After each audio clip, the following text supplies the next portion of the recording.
Good news. গত 2 বছর আগে ত্রিপুরা পুলিশে 916 জন কনস্টেবল নিয়োগের সিদ্ধান্ত হয়েছিল মন্ত্রিসভায়। সেই সিদ্ধান্তটা হয়েছিল 2024-এর শেষের দিকে। ঠিক 2025 পেরিয়ে 2026-এর মাঝামাঝি সময়ে কনস্টেবল নিয়োগের যে প্রসেসটা সেটা শুরু করে দিল আমাদের ত্রিপুরা সরকার। ত্রিপুরা সরকারকে ধন্যবাদ জানাই ত্রিপুরা পুলিশে কনস্টেবল নিয়োগের প্রসেসটা শুরু করার জন্য।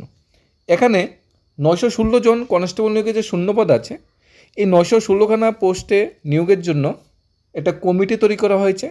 এই কমিটিতে আছে Mihirlal Das, commandant 1st battalion TSR, উনি চেয়ারম্যান পদে আছে। 916 জন মেন ওমেন পুলিশ কনস্টেবল নিয়োগ প্রক্রিয়ার যে কমিটি তার chairman. Shri Pritam Chandra, assistant commandant 10 battalion TSR Tripura, উনি আছে। Miss Dipa Debbarma, deputy SP west Tripura member, উনি এই লিস্টে আছে।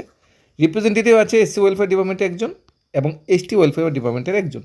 এখানে বলা হয়েছে ফিলিং আপ, এখানে বলছে reconstitution for selection of the candidate, একটা কমিটি তৈরি করা হয়েছে। Filling up additional 916 vacant post for constable Tripura police man women both ক্যাটেগরিতে। অর্থাৎ আমরা ওয়েট করছিলাম কনস্টেবল নিয়োগের খুশির খবরটা কবে আসবে। মন্ত্রিসভাতে সিদ্ধান্ত নিয়ে গেছে, সেই খুশির খবরটা কিন্তু ফিরছে। কমিটি তৈরি করা হয়ে গেছে। কমিটি তৈরি করা হয়েছে 28/4/2026 নোটিফিকেশন মূলে 13/5/2026 এই কমিটি তৈরি করা হয়েছে। কমিটিতে 5 জনের কমিটি আছে। ইন্টারভিউ প্রসেস থেকে শুরু করে, ফিজিক্যাল থেকে শুরু করে, রিটেন থেকে শুরু করে সমস্ত যে নিয়োগ প্রক্রিয়াটা আছে, রিটেন এক্সাম, সমস্ত নিয়োগ প্রক্রিয়াটা, merit list, final merit list, সমস্ত নিয়োগ প্রক্রিয়া এই কমিটি দ্বারা পরিচালিত হবে। এই কমিটি যেটা সিদ্ধান্ত নেবে সেটাই ফাইনাল সিদ্ধান্ত। কনস্টেবলে কী হয়, সবচেয়ে প্রথম হয় ফিজিক্যাল ফিটনেস, সেটাই কমিটি দেখবে। কমিটি স্থির করবে কারা কারা ফিজিক্যাল ফিটনেসের যে ব্যাপারটা কারা কারা ট্রেন করবে। তারপর যেটা কোয়ালিফাই করবে রিটেন, এই কমিটি তৈরি করবে কোশ্চেন বা কোশ্চেনের স্ট্রাকচার কী হতে পারে সেটাই রেকমেন্ডেশন করবে। এই কমিটি তৈরি করবে মেরিট লিস্ট, এই কমিটি সমস্ত প্রসেসটা কমপ্লিট করবে। এই কমিটির তত্ত্বাবধানে পুরো প্রসেসটা কমপ্লিট হবে। কোশ্চেন এই কমিটি করবে এটা বলছি না, এই কমিটির তত্ত্বাবধানে, যেমন টিআরবিটি ডাইরেক্টর বা টিআরবিটি যে চেয়ারম্যান আছে বা জিআরবিটির চেয়ারম্যান তো কোশ্চেন তৈরি করে না, কিন্তু জিআরবিটি অধীনে তো জিআরবিটি নিয়োগ প্রক্রিয়া হয়, টিআরবিটি অধীনে তো টিআরবিটি শিক্ষক পদে নিয়োগ প্রক্রিয়া হয়। সেই রকম এই কমিটির তত্ত্বাবধানে পুরো নিয়োগ প্রসেসটা কমপ্লিট হবে। রিক্রুটমেন্ট যে রুলস, হোম ডিপার্টমেন্ট নোটিফিকেশন 30/1/2026 মূলে পুরা রিক্রুটমেন্ট প্রসেসটা কমপ্লিট হবে। The actual number recruitment very depending on government order extending vacancy subsequent stage during the recruitment process. Recruitment প্রসেসে 916খানাতে ভ্যাকেন্সি বাড়তেও পারে, কমতেও পারে, সেটা সময়ে বলবে। এখনও কিছু বলা যাচ্ছে না, কিন্তু ইন ফিউচার ভ্যাকেন্সি বাড়তেও পারে, কমতেও পারে।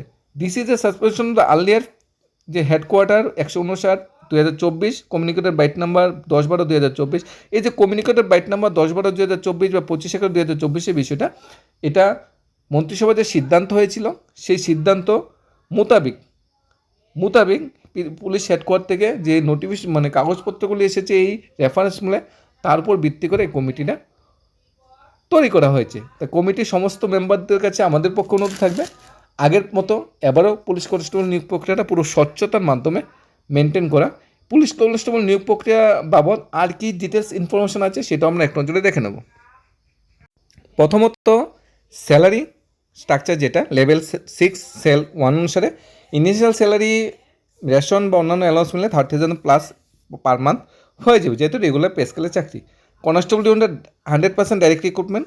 এখানে ফিজিক্যাল স্ট্যান্ডার্ড কোয়ালিফাই করার পর রিটার্ন এক্সাম দিতে হবে, যেখানে 85 মার্কস থাকবে প্লাস রিটার্ন এক্সাম কোয়ালিফাই করার পর 15% বাইবা থাকবে, দুটো অ্যাড করে ফাইনাল মেরিট লিস্ট প্রিপেয়ার করা হবে। 18 থেকে 24 বছরের মধ্যে বয়স হতে হবে ক্যান্ডিডেটদের। এসসি এসটি হলে 5 ইয়ার্স রিল্যাক্সেশন দেওয়া হবে। আর যারা এসপিওরা যারা আছে তাদের 18 থেকে 30 বছরের মধ্যে হলে অ্যাপ্লাই করতে পারবে। এসপিও যারা ক্যান্ডিডেটরা আছে তাদের ক্ষেত্রে আরও এক্সট্রা 3 ইয়ার্স এখানে রিল্যাক্সেশন দেওয়া হচ্ছে। মাধ্যমিক পাস হতে হবে। যারা আনরিজার্ভ ক্যাটাগরিতে, ইউআর ক্যাটাগরিতে, তারা অ্যাপ্লাই করতে পারবে। এসসি এসটি ক্যাটাগরিতে যারা আছে তারা ন্যূনতম 8 পাস হলে অ্যাপ্লাই করা যাবে। হাইট হতে হবে মিনিমাম 5.6 ইঞ্চ হতে হবে হাইট। আর এসটি ক্যান্ডিডেটের ক্ষেত্রে 5 ফুট 6 ইঞ্চি হতে হবে হাইট, এসটি নর্মাল। আর এসটি ক্ষেত্রে 5 ফুট 5 ইঞ্চি। চেস্ট যেটা বলা হয়েছে, হাইট হতে ক্যান্ডিডেট 5.6 ইঞ্চি যাদের হাইট, তাদের চেস্ট 31 ইঞ্চ আর এক্সপ্যান্ডেড 33 ইঞ্চ হতে হবে। আর যাদের হাইট লেস দেন 5 ফুট 6 ইঞ্চি, তাদের 30 ইঞ্চ হতে হবে আনএক্সপ্যান্ডেড, আর এক্সপ্যান্ডেড হতে হবে 32। স্পেশাল পুলিশ অফিসার যারা আছে এসপিওরা, তারা 8 পাস হলে অ্যাপ্লাই করতে পারবে।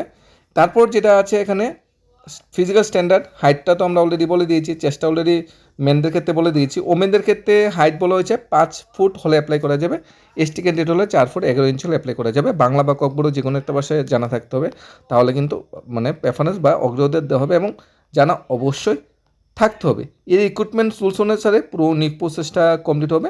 সবচেয়ে প্রথম ফিজিক্যাল ফিটনেস টেস্ট হবে, যেখানে 4 কিমি রান 21 মিনিটে করতে হবে মেনদের ক্ষেত্রে, long jump 14 feet, shot run 7.26 KG 18 feet, high jump 4 feet, pull ups 5টা পুল আপস লাগবে অ্যাট 1 গো, ম্যাক্সিমাম 2 অ্যাটেম্প। ওমেনদের ক্ষেত্রে 1.6 কিমি রান করতে হবে 9.5 মিনিটে, long jump 10.5 feet, shot put 4 KG 14.5 feet, high jump 3.4 feet, এবং হ্যাঙ্গিং বাই বার 30 সেকেন্ড থাকতে হবে। 85 মার্কসের এক্সামিনেশন হবে, সেটা কোয়ালিফাই করলে 15 মার্কসের সেখানে পাইব হবে। সিলেবাস ক্রাইটেরিয়া অন্যান্য কী আছে, ডিটেলস কী ধরনের কোশ্চেন আসতে পারে, সমস্ত কিছু নিয়ে বিস্তারিত থাকছে। আজকে আমাদের মেইন উদ্দেশ্য ছিল গুড নিউজটা সবার সামনে নিয়ে আসা। এখন কথা হলো নোটিফিকেশন কবে আসবে। কমিটি 13/5 ডেটে তৈরি করা হয়েছে। এই কমিটি কিছুদিনের মধ্যে নিজের দায়িত্বভার সামলিয়ে নেবেন, নিজের দায়িত্ব সব কিছু বুঝে নেবেন, তারপর তাদের মতো করে অ্যাডভার্টাইজমেন্ট দেওয়ার পরিকল্পনা নেবেন। ইনিশিয়ালি 916খানা ভ্যাকেন্সির অ্যাডভার্টাইজমেন্ট আসবে। আশা করছি আগামী 1 মাসের মধ্যে এই কমিটি নিজেদের মতো করে সব গুছিয়ে নিয়ে অ্যাডভার্টাইজমেন্টও নিয়ে আসবে, সমস্ত তথ্যাদি নিয়ে আসবে। আমরা এখন সবাইকে সাজেস্ট করবো ফিজিক্যাল ফিটনেসের দিকে সবাই নজর রাখা। ফিজিক্যাল ফিটনেসটা কোয়ালিফাই করার পর্যন্ত রিটার্ন হবে। রিটার্ন আর ফিজিক্যাল ফিটনেস বা ইন্টারভিউ সব কিছু মিলে কিন্তু মিনিমাম 2 ইয়ার্স তো ত্রিপুরা সরকার সময় নেবে। তাই রিটার্নের আগে ফিজিক্যাল ফিটনেসটা যাতে কোনো প্রবলেম হয় সেদিকে সবার নজর রাখতে হবে। আমরা সবার প্রতি আবেদন রাখবো নিজেদের তৈরি থাকার জন্য, কারণ পুলিশ কনস্টেবল এমন একটা নিয়োগ প্রক্রিয়া, সবাই জীবনে একবারই সুযোগ পায়, দ্বিতীয়বার সুযোগ পাওয়াটা সম্ভাবনা খুবই কম, কারণ বয়সটা কিন্তু দ্বিতীয়বার আর পাওয়া যায় না। কারণ 2021-22 সনে যারা পুলিশ কনস্টেবল নিয়োগ প্রক্রিয়া অংশগ্রহণ করছিল, তারা ম্যাক্সিমাম 90% ক্যান্ডিডেটটা কিন্তু এবারে নিয়োগ প্রক্রিয়া অংশগ্রহণ করতে পারবে না, কারণ সবাই কিন্তু বয়স পেরিয়ে যাবে। তাই নিজের বয়সের দিকে তাকিয়ে যারা পুলিশ হওয়ার স্বপ্ন দেখছে, তাদের জন্য কিন্তু বেস্ট একটা চাকরি কনস্টেবল চাকরিটা। এই চাকরির সুযোগটা যাতে কেউ মিস না করে, নিজেদেরকে যাতে এরকমভাবে তৈরি করে। ধন্যবাদ।